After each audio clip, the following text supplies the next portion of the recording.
Nos da mucho gusto volverles a saludar en este diálogo queretano que junto con Radio 11 y Plaza de Armas está buscando y encontrando a los mejores exponentes de la queretanidad.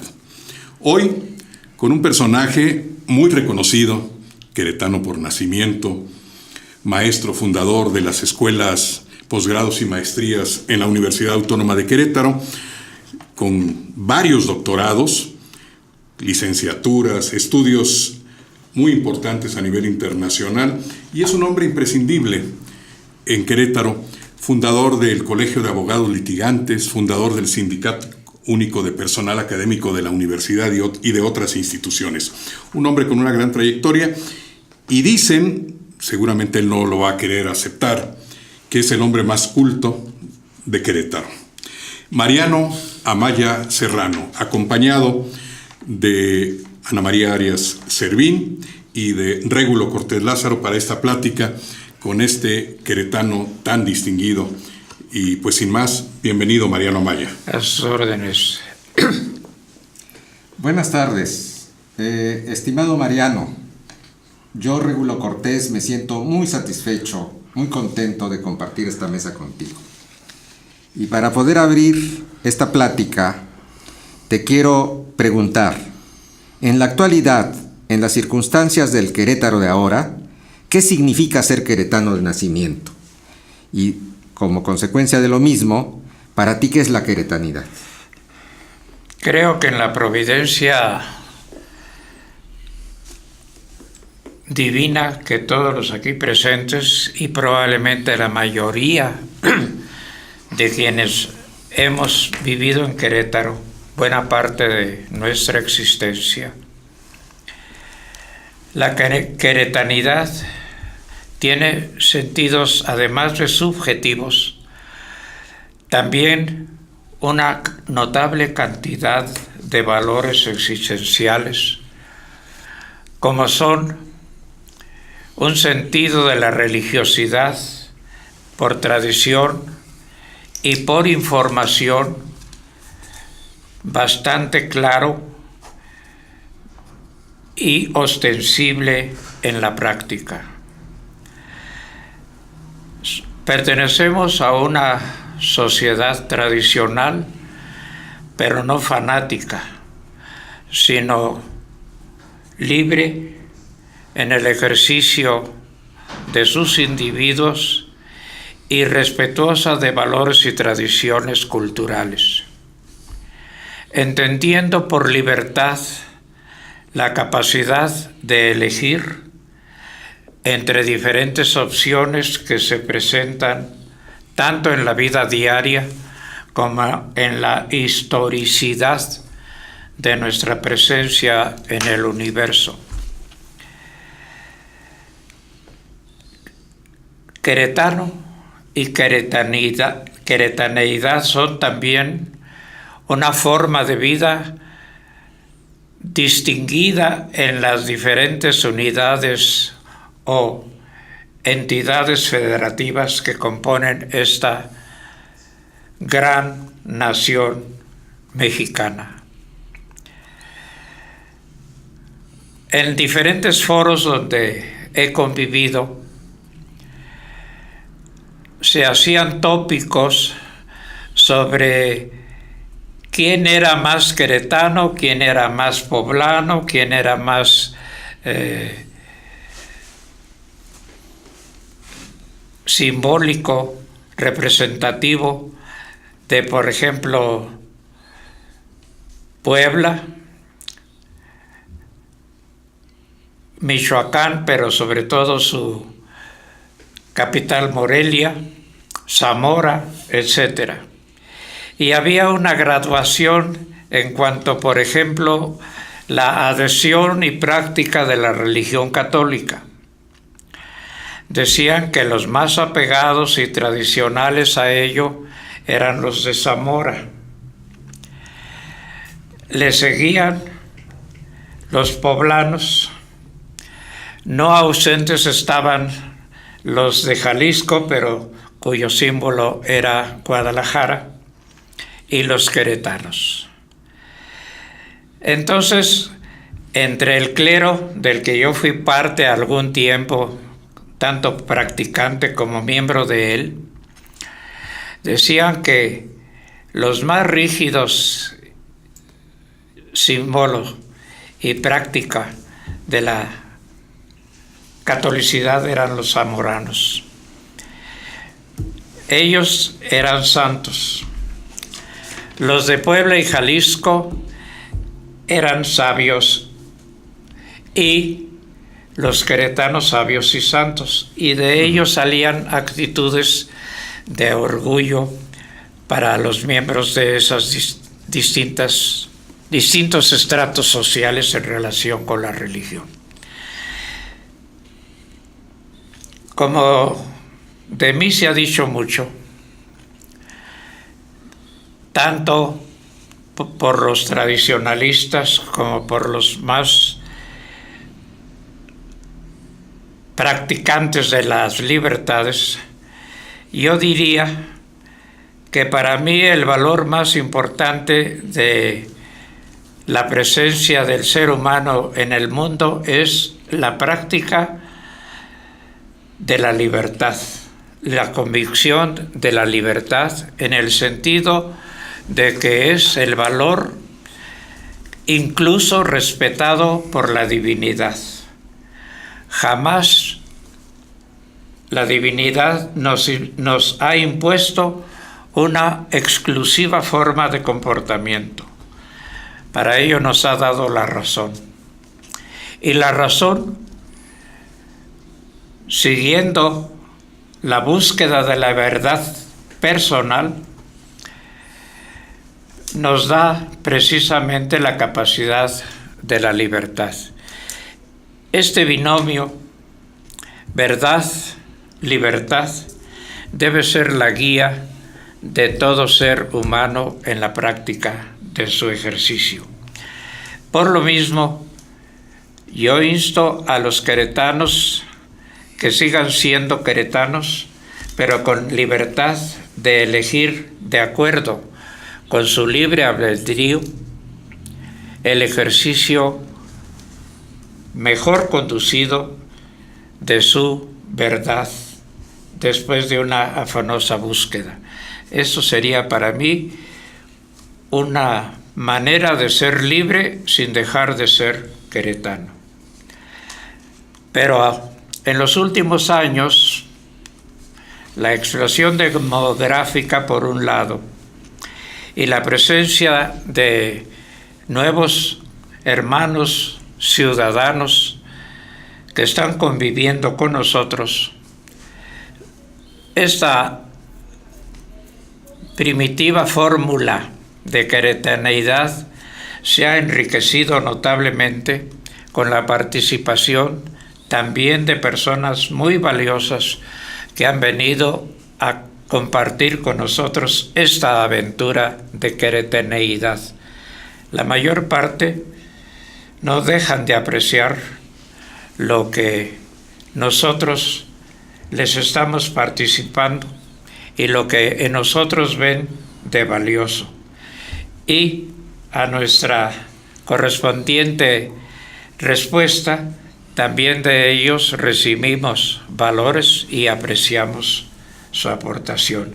Bienvenidos también los no queretanos por nacimiento, pero queretanos o por adopción, o también por orgullo, porque algunos valores habrán encontrado en nosotros.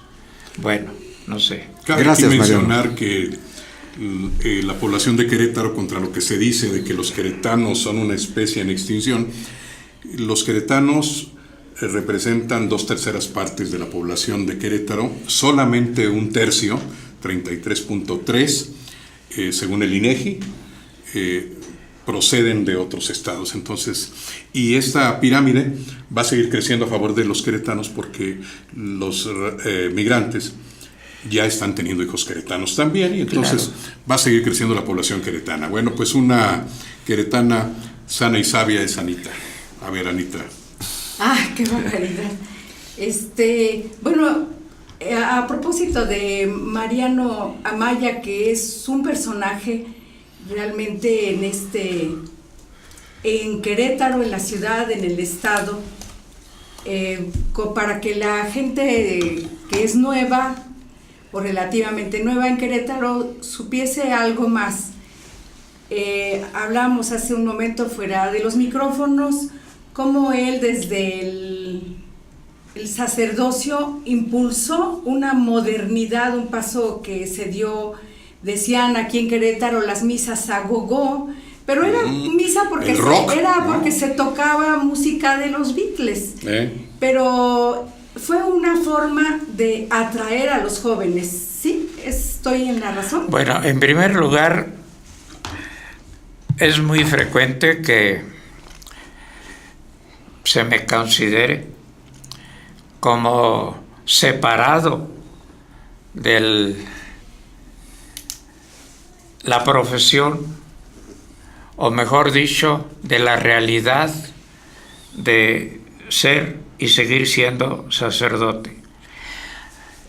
Yo me separé de algunos aspectos de la práctica, de los ritos, así como del sometimiento ciego, hasta cierto punto juramentado, porque hubo una promesa de obediencia, no voto de obediencia, sino promesa de obediencia, a seguir sometido a una jerarquía cambiante en el momento en el que tomé esa determinación, porque estaba aplicándose o se pretendía aplicar las reformas del Concilio Vaticano II, que en algunos aspectos fueron notablemente diferentes a las prácticas a las que estábamos sometidos quienes habíamos sido consagrados antes del Concilio Vaticano II. Yo fui consagrado en Roma en el año 1957, en el mes de octubre, reinando aún su santidad Pío XII, Eugenio Pacelli, persona tradicional, además de Romano Pontífice, príncipe de sangre, como le llamaban allá, Romano di Roma, por tener más de 5 generaciones ininterrumpidas de ascendencia en su prosapia como nacidos en Roma.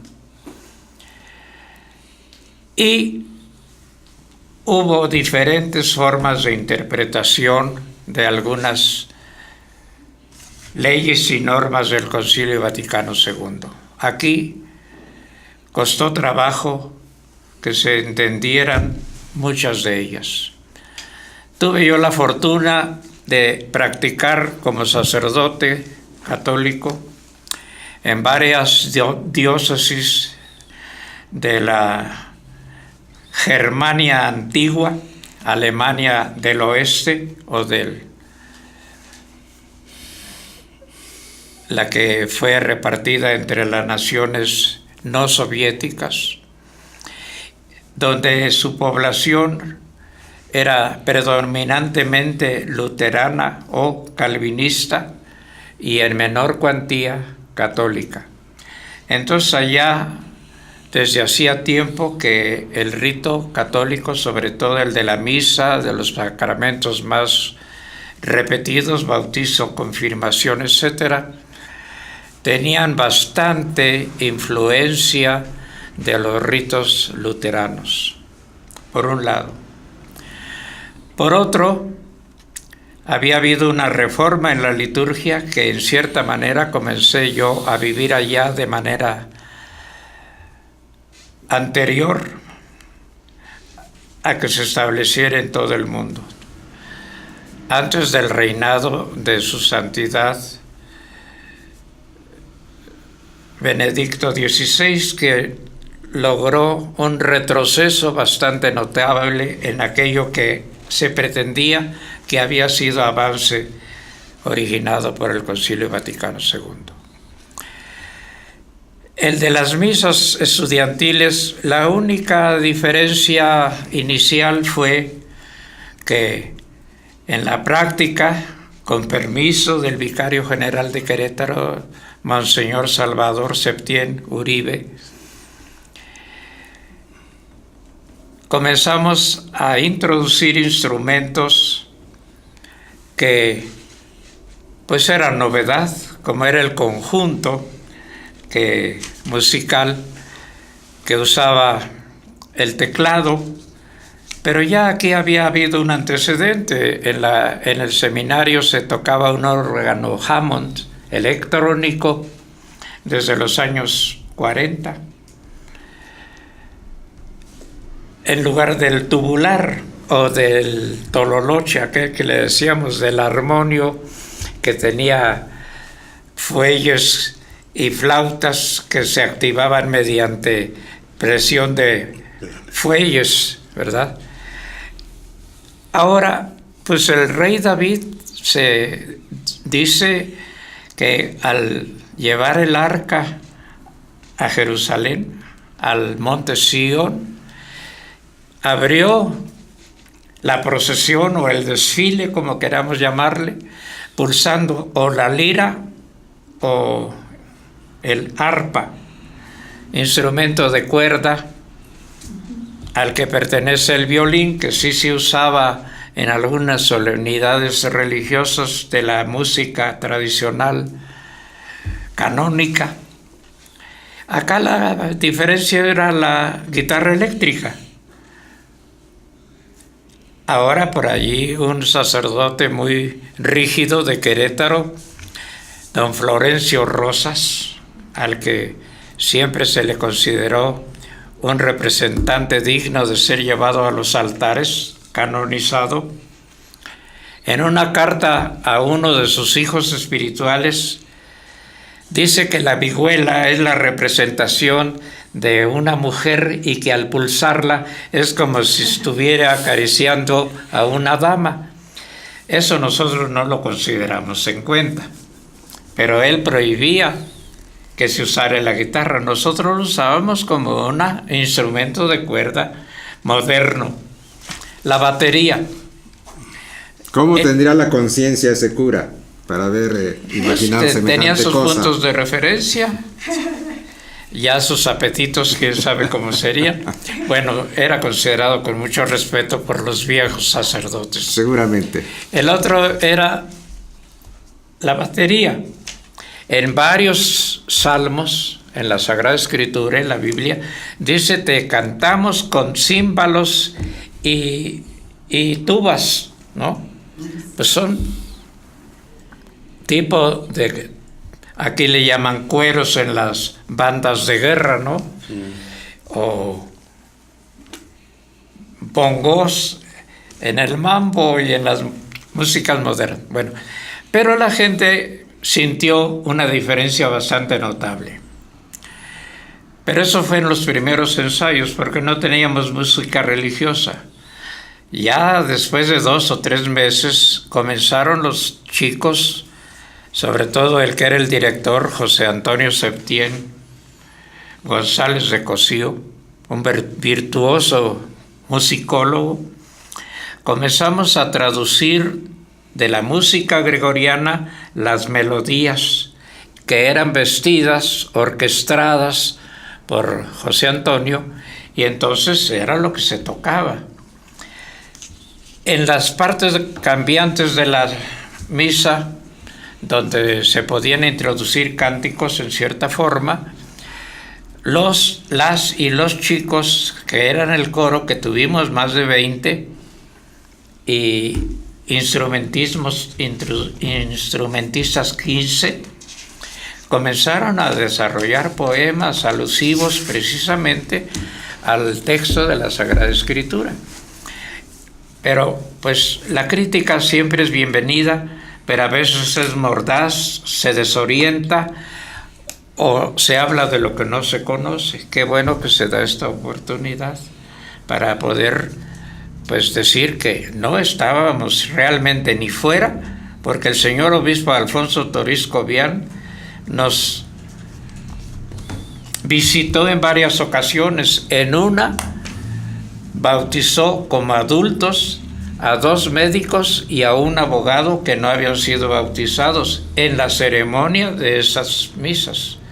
Asimismo, dio la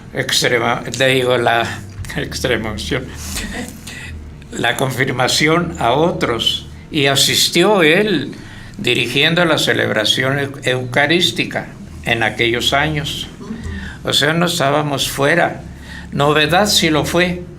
Vinieron pues de varias revistas, tuvimos visita formal del director del Universal, de periodistas incluso hay escritos, tengo yo varios libros, de Colombia, de Venezuela, que pasaron a visitarnos, de San Luis Potosí, de Aguascalientes. Vinieron grupos de jóvenes y sacerdotes a ver cómo celebrábamos nosotros. No era una novedad notable, era una especie de adelanto en este rito que fue novedad, ¿no? Mariano. Sí. En tu vida académica destaca tu formación y tu práctica docente en torno a la filosofía. Para el marxismo no basta con interpretar la realidad, es necesario transformarla. Bueno. ¿Cuál es tu punto de vista al respecto?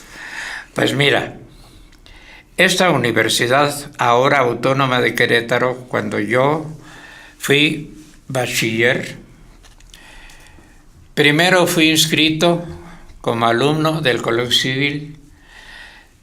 Puedo decir con orgullo que fui de la última generación de alumnos del Colegio Civil. Todavía vive uno que es poquito mayor que yo, Jorge Hernández Palma. ¿Es mayor que tú? Fue el alumno del Colegio Civil. Ah, mira. Es mayor que yo 2 años. Jorge, un saludo cordial y afectuoso También de aquellos parte. años. También de mi parte. Bueno, y me tocó exactamente el momento preciso en el que el entonces señor gobernador de Querétaro, don Octavio Silverio Mondragón, tuvo la brillantísima, y muy agradecidos todos los alumnos de los primeros años de universidad, de transformar este colegio, que era colegio estatal, financiado por el Estado, en Universidad de Querétaro. Por lo mismo me tocó ser de la primera generación de bachilleres de la Universidad de Querétaro. Todavía no era autónoma. Esta logró su autonomía en otro movimiento en el año 58.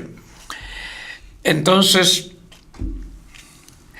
esta universidad naciente en aquellos años no tenía, por ejemplo, suficientes docentes para materias de matemáticas. El único graduado en matemáticas era el ingeniero José Antonio Legarreta.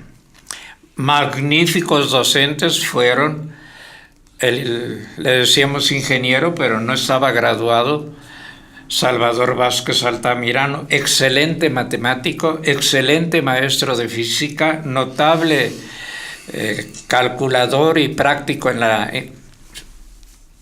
profesión de ingeniería, pero no graduado. Dicen que el que no puede dar algo el que no tiene el título. Otro docente que tuvimos entonces fue otro estudiante de ingeniería ya mayor, Agustín Vega, hijo de don Luis M. Vega, antiguo director del Colegio Civil, notable maestro. Estábamos en pañales. Yo estuve repitiendo trigonometría estando en quinto de la carrera de bachillerato. De bachiller. Nos daba el licenciado Díaz 10 pesos por mes como contrapartida, no era sueldo. Y así me tocó a mí, aquí en los libros que tengo impresos, publicados, que van más de 50. Varias son las asignaturas que me atreví a incursionar. por aquel principio viejo que dice docendo dicitur, enseñando se aprende. En esta naciente universidad surgía la necesidad de fundar una carrera nueva, por ejemplo, psicología. ¿Quiénes quieren dar tales y tales materias? Yo me apuntaba, incluso a veces por oposición. O sea, fui aprendiendo en el camino. Después convalidé, o ya traía valores, pero como mi formación era clerical, por el artículo 3 y el 130, no valían mis papeles europeos. ¿Por qué? Porque estaban basados en carreras eclesiásticas, aunque fueran ciencias liberales, ¿verdad? Entonces, entre las carreras que distinguen, la del eclesiástico es filosofía, teología, y de ahí se pueden sumar algunas. Por ejemplo, los sacerdotes jesuitas, además de la formación eclesiástica normal, a veces a nivel de universidad, porque se obtienen títulos, pueden ser astrónomos, pueden ser físico-matemáticos, y los ha ido de primera línea. Por ejemplo, yo tuve un maestro que se hablaba de tú con Einstein, con Heisenberg y otros, el padre Pedro Junen. Él daba cosmología, pero era doctor en física, entonces jesuita, ¿no? Holandés. Ese camino se me ocurrió seguir, y aquí en estos libros pues hay de psicología y de teología. Estoy escribiendo últimamente en esta rama del conocimiento, no cuestiones discutibles, sino mis puntos de vista personales en algunos aspectos. Ahora, la filosofía en Querétaro, pues prácticamente durante la mayor parte del México independiente, pues estuvo, como en otras partes, en manos de los sacerdotes o alumnos de. Está, por ejemplo, el padre Altamirano, que fue director del Colegio Civil, un sacerdote muy versado en ciencia tomística, filosofía tomística, que fue el canónigo don Honorato Herrera, que fue maestro por propia confesión de don Antonio Pérez Alcocer, que incluso don Antonio decía que de positivista lo transformó en neoescolástico, y tenía notable respeto de este señor canónigo Honorato Herrera, quien pues, probablemente por un mal diagnóstico, o que aún no se desarrollaba mucho la ciencia de las enfermedades mentales, padeció de Alzheimer, y lo mandó el señor Toriz como paciente de el Instituto de Enfermos Mentales creo que existe en Guadalajara, ya le llaman manicomio. Quedó abandonado este señor, y yo en una ocasión que lo fui a visitar, pues andaba sucio, manchado de heces fecales, en el más lamentable estado de abandono humano. En forma muy parecida fue el sacerdote Carlos García Vázquez, durante 20 o 30 años director del centro educativo, del que último director fue don Guadalupe Corona Puga, a quien por usufructuar del terreno y de las instalaciones, con una amenaza de excomunión, le quitó abusivamente el uso del predio el señor Mario Gasperín. ocasionándole un trauma severo en su salud y la muerte prematura por un síncope de la esposa de este educador queretano de muchas generaciones, don Carlos García Vázquez. Mariano, que se sepa, ¿no? Mariano Amaya Serrano, queretano de Querétaro, ¿no? Queretano de Querétaro. De ese Querétaro de tu infancia, Sí. a este Querétaro de tu madurez, ¿qué podrías decir? El contraste, el cambio, que todo el mundo dice, bueno, este ya es otro Querétaro, en fin, la inseguridad, los problemas contemporáneos. Bueno, a mí me tocó una época muy próxima a la extensión de la llamada persecución religiosa, sostenida después del pacto piramidal que se realizó entre el presidente Emilio Portes Gil y la cúpula de la jerarquía católica del entonces representante del Papa en México como delegado apostólico, Ruiz y Flores, Luis María, me parece, Ruiz y Flores, de Amialco, por cierto, y Pascual Díaz y Barreto, jesuita, arzobispo de México, sin tomar en cuenta a la base, ni a los que eran jefes pseudomilitares del movimiento, y digo pseudomilitares porque no eran militares de carrera, pero en la organización de los llamados cristeros tenían grado, generales, coroneles, etc. No los tomaron en cuenta. Después los fueron liquidando al modo uno por uno para que no volvieran a rebelarse, ¿no? Y de ahí surgieron, entre paréntesis, porque mucha gente no lo sabe, pueblos maldecidos, como fueron Colón en su tiempo, San Bartolo Aguascalientes, porque salieron muchos cristeros de allí, y la venganza fue no llevarles recursos de progreso oficiales, sino hasta los últimos gobernantes a partir de Manuel González Cosío, que quitó esa pátina de discriminación a estos pueblos. ¿Qué digo yo de entonces? Me tocó bastante las consecuencias de la persecución religiosa. Por ejemplo,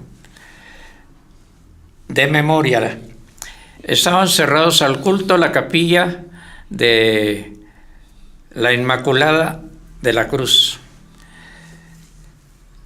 La parroquia de Santiago estaba cerrada al culto, la congregación cerrada al culto, Teresitas, Santo Domingo, curiosamente estuvo abierta la Merced y se convirtió en parroquia momentánea para atender lo que sería la parroquia de Santiago. Allí fueron bautizados mi hermano Jorge, a mí me dieron la primera comunión allí. Allí se hizo el funeral de mi señora madre en el año 1940, porque todavía estaban cerrados al culto para la parroquia de Santiago, y fui capellán de la Merced. Curioso, ¿verdad? ¿En qué año naciste? En el año 33. Estoy corriendo los 87. Como dicen en el campo, entrados a... Porque ya creo yo que soy mariano desde que mi madre me concibió. ¿O no? Sí. ¿Y el Querétaro de hoy? El Querétaro de hoy, pues en aquella época, estaba por decir esto, la inseguridad no era muy notable. Todavía la gente se atrancaba, ponía cadenas, ponía pasadores en los zaguanes viejos, por ejemplo, donde yo vivía. Había latrocinios, existía la ley fuga, cosa que ahora no. Había limitación de víveres. Luego viene la guerra, que la vivimos aquí con relativa intensidad. En aquellos años las llantas de los carros y el hule se sacaba del árbol, del guayule, no del petróleo. Entonces no había llantas para los vehículos. Muchos estaban paralizados por ese motivo.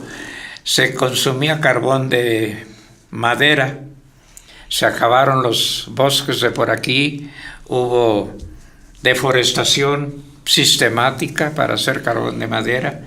Hubo un decreto de don Lázaro Cárdenas, del que tengo yo un ejemplar en otro libro, una copia, por el que ordenaba que se cambiase de carbón vegetal a petróleo. Eso por otro lado. Entonces, estas inseguridades, consecuencia de los movimientos sociales, hacían que la gente tuviera temor. Sí había robos, había saqueos. Tenían muy mala experiencia, por ejemplo, de los carrancistas, a pesar de que aquí fue jurada la Constitución, etc. Bueno, el Querétaro de hoy parece que adolece de los mismos pesares de todo el país. No es excepción. Aquí lo pretenden ocultar, pero sabemos bien por otras fuentes informativas de la Vox Populi que hay aquí familias de narcotraficantes y que hay un pacto previo entre ellos de no hacer de aquí campos de enfrentamiento, porque están sus familias aquí: Milenio, El Campanario, Jurica, El Campestre. Y qué bueno que la Cañada no, hasta estaba esperando a qué horas lo nombraba. No, de ahí vienen mis raíces. Pero no es desconocido para las personas que manejan la información. Yo creo que ellos pueden hablar mejor que yo al respecto. Sí, padecemos robos, secuestros. No ha habido que yo esté informado, más bien es que no leo yo el periódico, de secuestros así muy notorios, de rescates multimillonarios como hubo en otra época, pero yo hablo de mí, creo que soy una persona conocida a tal grado que no me puedo desplazar con mucha tranquilidad por la calle porque me encuentro a muchísimos conocidos. Tan solo universitarios me hicieron la cuenta cuando me dieron el nombramiento por parte del Consejo Universitario de profesor emérito, que mi lista de posibles alumnos andaba entre los 35 y 36 mil. Ahora, si eso lo multiplicamos por familias, porque generalmente el hijo coparticipa con sus familiares de su maestro. En relación a lo de Marx que me preguntabas para la transformación, pues es una teoría muy importante, pero sigo yo pensando que si no se da lucha de clases, enfrentamiento entre los diversos modos de producción, no se da tampoco el preámbulo necesario para la transformación. Todavía no se aclaran aquí la lucha de clases. Yo tengo un trabajo que fue mi tesis de Derecho, donde busco en 150 tratadistas de la sociología, de la economía, de la filosofía, su concepto sobre clases sociales. Y lo van colocando en diferentes factores. Por ejemplo, el primero pudo haber sido la prosapia, la sangre. El segundo, la guerra y la ubicación de los sujetos en relación a la organización religiosa. Por ejemplo, en la Edad Media. Después viene la economía, pero eso es cuando se acumuló la riqueza de los excedentes de los productos agrícolas previos al nacimiento de la industria, en su paso de taller a manufactura fábrica, ¿verdad? Que fue lo que le falló a don Benito Juárez en su proyecto de colocar a México de su tiempo a la altura, él pretendía por sus consejeros, de las naciones que estaban viviendo la revolución industrial. Pero se gastó el dinero de la expropiación para combatir al Rubio, ¿no? A don Maximilian, y se le acabó el dinero, ya no tuvo valor para hacer la infraestructura necesaria y transformar cuando menos la manufactura, el taller en manufactura, ¿no? Habríamos tenido quizás otra forma de desarrollo. Entonces, yo no veo todavía en este momento, y no creo que se vaya a presentar, espero que no caigamos en la situación de Venezuela o Cuba, desde mi punto de vista de desarrollo social. La organización de la economía, pues es otro problema. Entonces, el título de mi tesis fue que para que hubiera cambio sería necesaria el desarrollo de las clases sociales que no existen aquí. Aquí no se tiene conciencia de clase, de pertenencia a una clase, porque el pobre es, en su concepto interior, ausente de participar en el uso de los bienes del conjunto. Pero es el individuo, es la familia. Estamos conviviendo nosotros todavía en sectores que están en la edad de piedra, por la simbología que le aplican a esta edad, ¿no?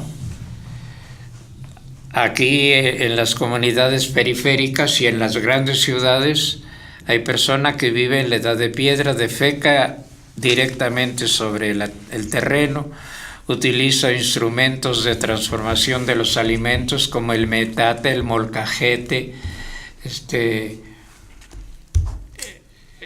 el pequeño huerto, etcétera, porque no tiene acceso tampoco al predio mayor, ni siquiera el de la Edad Media, que el siervo de la Edad Media cultivaba su terreno, de él sacaba su sustento y trabajaba el terreno del Señor, manteniendo al Señor, como todo esto que salió de los primeros años de la colonia. Se vivió aquí una especie de señorío, de cultura, de modo de producción servil, ¿verdad?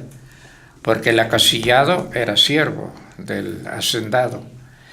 El que practicaba el tequio, que es los albañiles que trabajaron todas estas construcciones. ¿Se practicaba el tequio aquí en Querétaro? Se practicaba, lógico, todas las iglesias fueron hechas con tequio, parte en tequio, y otros de siervos, ¿no?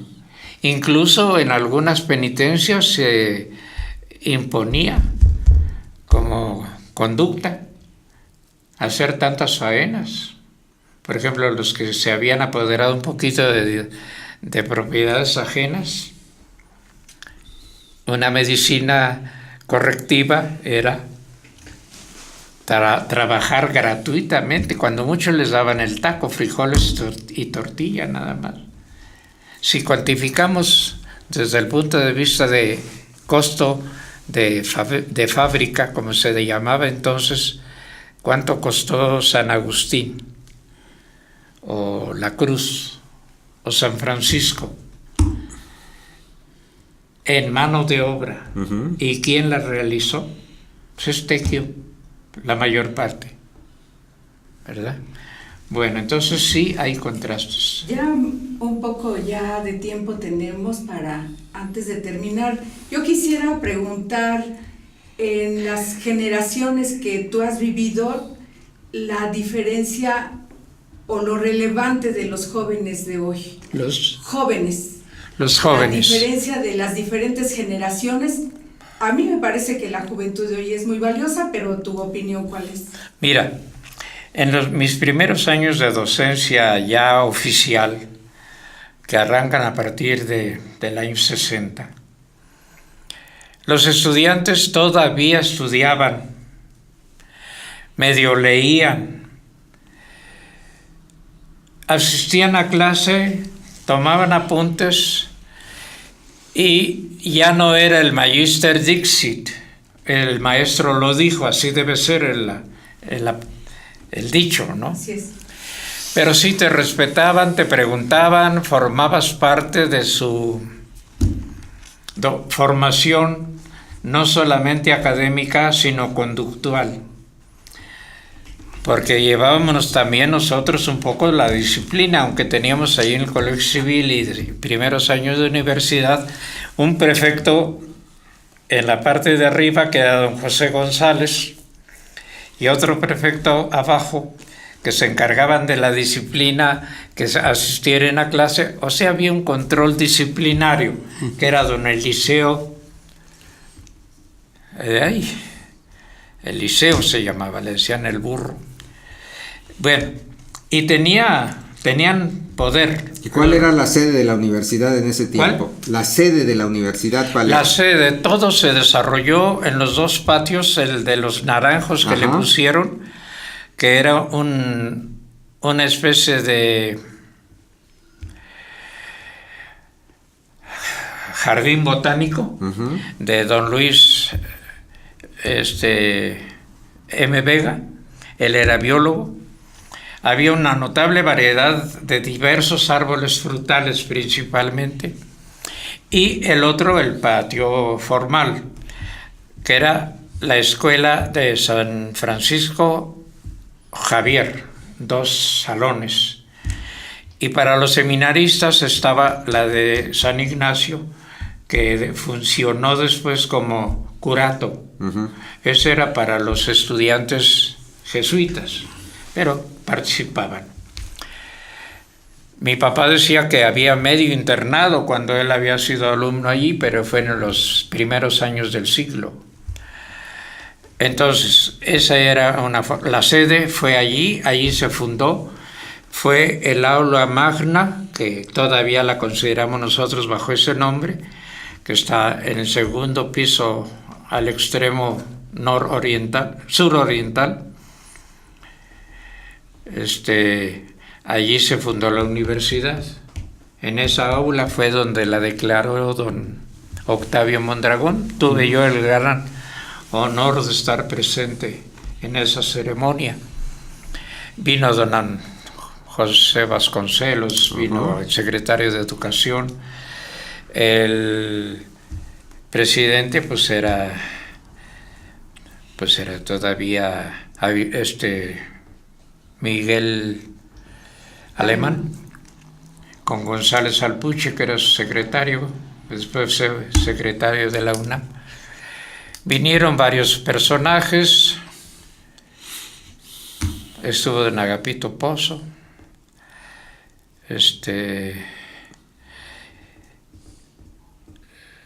pues fue en ese lugar y ahí estuvimos. Y había disciplina, digamos, que esa era Había disciplina, era un colegio particular, hazte de cuenta.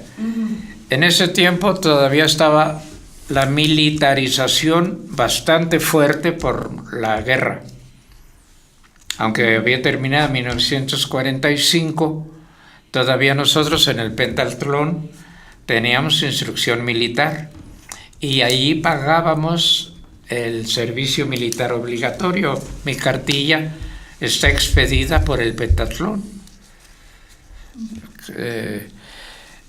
Teníamos un capitán del ejército, el don Gonzalo Adalid y Romo, se llamaba Eliseo Aguilar, el prefecto de abajo.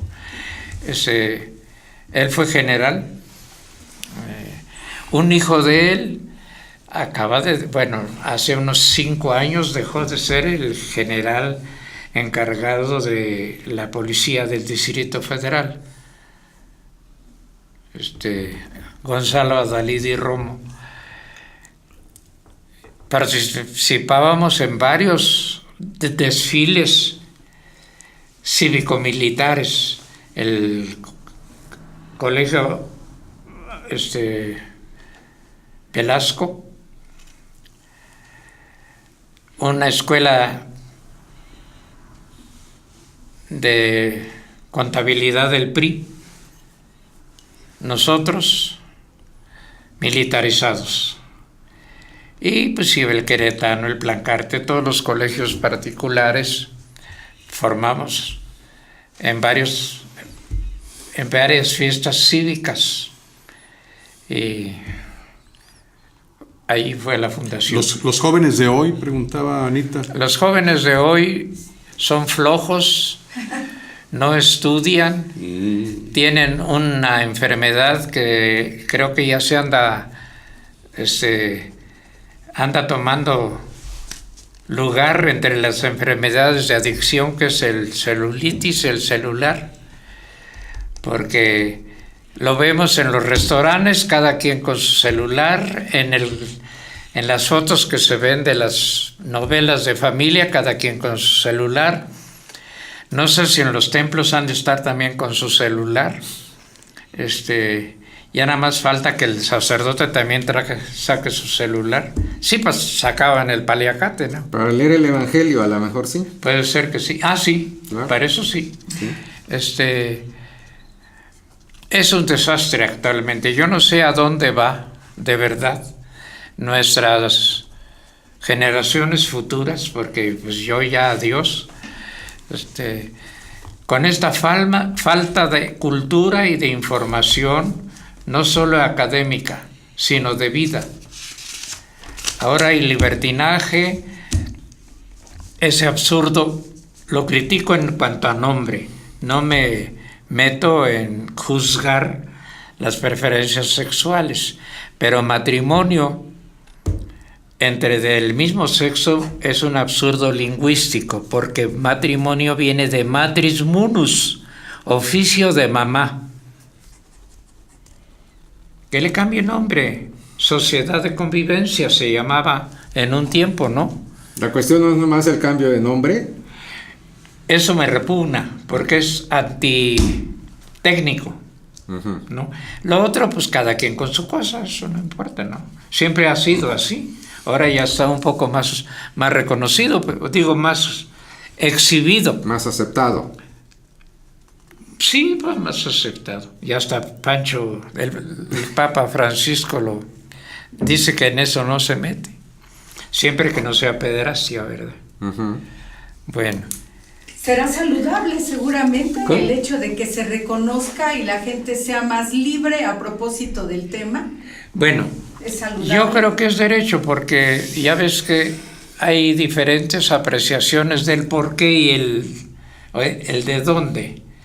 Puede ser diferencia hormonal, el ADN también en sus composiciones, porque hay machos retemachos y hembras muy féminas, ¿no?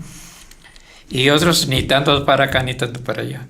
Pero eso socialmente atentaría contra la libertad inalienable del ser humano.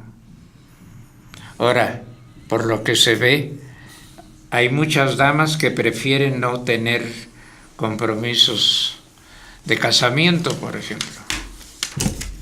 Eso también está notable. Unas porque dicen que ya no hay machos. Yo lo he oído, ¿no? Otras porque es mejor navegar solas, porque al fin y al cabo las dejan o las dejamos.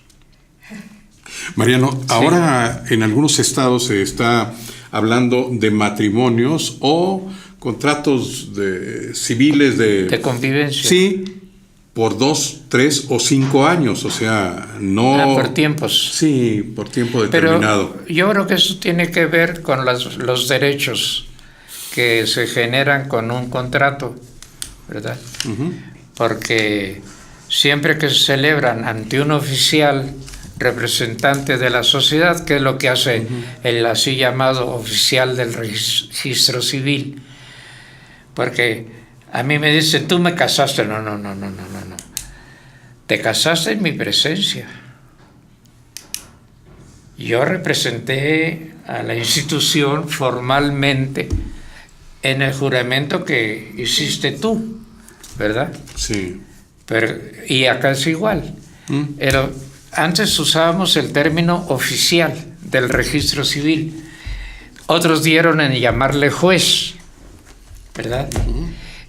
Entonces, el tener un contrato ante el representante de un organismo social, sea nación, sea municipio, sea una religión oficial, lo que garantiza es el tener derechos y obligaciones. Yo creo que es en ese sentido en el que se pacta, ¿verdad? Pues le queremos agradecer mucho a Mariano Amaya Serrano esta oportunidad de platicar. Yo creo que vamos a necesitar hacer varios programas con Mariano para poder agotar, aunque sea el primero de los temas, ¿verdad? Mucha tinta que quedó en el tintero. Sí. Agradecerle a Régulo Cortés Lázaro, a Ana María Arias, y a nombre de Plaza de Armas, su servidor, que yo no me presenté y luego vi, Sergio Arturo Venegas Alarcón. Siempre hay tiempo. Claro. A nombre de Plaza de Armas, de Diálogo Queretano y de Radio 11, agradecerle mucho al doctor Mariano Amaya. Ya no contestaste si eres el hombre más culto de Querétaro. No, pues eso es apreciación ajena, yo porque voy a... ¿Tú no te aceptas como tal? No me considero yo, mira, alguien que tal, estudió y nada más. Nada más. Sí. 50 y tantos libros, entre ellos que le voy a pedir que me dedique al ratito, Antropología de la Religión, que es un vademecum, ¿verdad? Sí. Pues sí. Lo que ¿De no se cuántas conoce. páginas? Mira, son 640. Pero es de los chiquitos, tiene otros Ni más. nada más ni nada menos. Sí. Gracias, Mariano. Sí, porque la historia del sindicato es en formato carta y son más de 2000. Y la verdadera historia como Bernal Díaz del Castillo, porque Fidel, ya no me acuerdo, otros dicen que fue concesión y que no nada. A mí Calzada me dijo, o regresas tu sindicatito a asociación civil o tienes familia. Ah. Sí. Ah, sí, de plano. En los días de la huelga. El Calzada el primero. Antonio, sí. Ah, muy bien. Y yo me acordé del Maestro Jesús en el Huerto de los Olivos, cuando ya le andaban también sometiendo a sus apóstoles, y si me tienes a mí, porque a ellos. Dije, pues mándame matar, que no salga yo de aquí, ahí están tus matones, los Orozco. Caray. No los conozco como...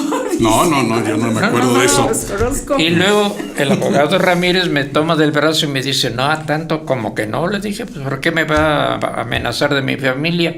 Aquí estoy yo soy el culpable. Le dije, no puedo yo renunciar a la representación de los que me pusieron aquí. Y contrato colectivo o contrato colectivo. Lo sacamos. Esa película ya la vimos. Esa película, un remake, ya la vimos hace poquito.